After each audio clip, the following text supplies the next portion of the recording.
Shortly after the failure of the MOA-80 signing in Malaysia in August last year, armed conflicts between the government troops and some members of the Moro Islamic Liberation Front erupted in parts of the Lanao del Norte, North Cotabato, Maguindanao, and Sarangani, leaving more than 300,000 persons, or more than 68,700 families displaced as of December 2008. Some of these families have been born witness to more than 3 long decades of conflict in Mindanao.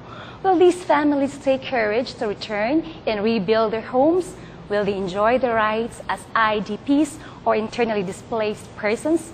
Moreover, the decades of displacement in Mindanao should allow us to look beyond relief and rehabilitation and rather focus on something that will probably answer the simple question: what will we do when we get home?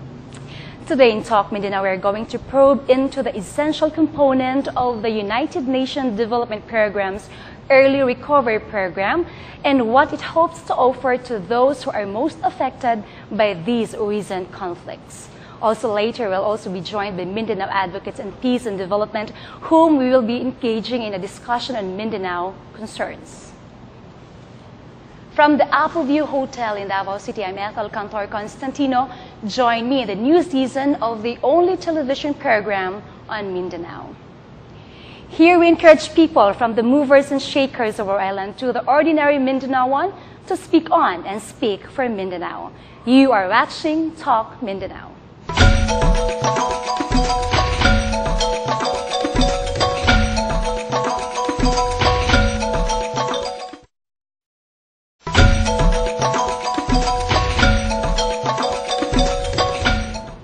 Welcome back to Talk Mindanao here at the Appleview Hotel in Davao City. When conflict arises or natural disasters happen, relief and rehabilitation has always been our answer to crisis. However, studies conducted by the UNDP show that there is a gap between relief and rehab works that needs to be addressed. Thus, the term early recovery was coined to serve as that essential phase that would substantiate the relief and rehabilitation efforts for the internally displaced people in Mindanao. For us to get an overview of the early recovery program, let's watch this. During and after times of crisis, immediate needs of those affected like food and shelter are addressed first. However, the United Nations Development Program, or UNDP, revealed in its studies that an essential component in the relief and rehabilitation efforts must be considered, wherein planning for long-term development of the affected communities is emphasized. This transition phase is called early recovery. According to UNDP, early recovery is a multidimensional process of recovery that begins in the post-disaster response or humanitarian relief setting immediately following a natural disaster or armed conflict. It includes the restoration of basic services, livelihoods, shelter, governance, security and rule of law, environment and social dimensions, including the return of displaced people to their communities. More importantly, it aims to foster self-reliance of affected communities and restore the human dignity and confidence of the internally displaced persons, or IDPs, and to address their psychosocial as well as basic needs.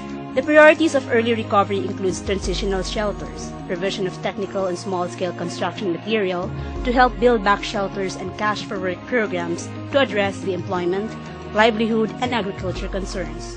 Along this line is the strengthening of security, or the local government's capacity to investigate and redress human rights violations. This is to empower IDPs to actively participate in decision-making processes. While early recovery augments the basic needs of those affected by the conflict and, more importantly, achieve a long-term impact of relief and rehabilitation, the collaboration of various efforts on the ground through convergence approach is crucial to its success. All these efforts are needed to be able to restore the dignity of the IDPs as they go back to their respective places to rebuild their community. Talk Mindanao visited the municipality of Munai in Lanao del Norte, where 23 out of 26 barangays were gravely hit by the 2008 conflicts. Let's take a look at this. Around 55 kilometers from Iligan is a small and quiet municipality of Munai. Rough roads leading to the area make the travel time of 1.5 hours more challenging. With a total land area of 21,218 hectares, 3,937 households, or a total population of 20,594 live in Munai, who mostly depend on copra, ginger, and corn as sources of livelihood. Reaching the town center, one can see it almost cloistered, surrounded by vast mountain ranges.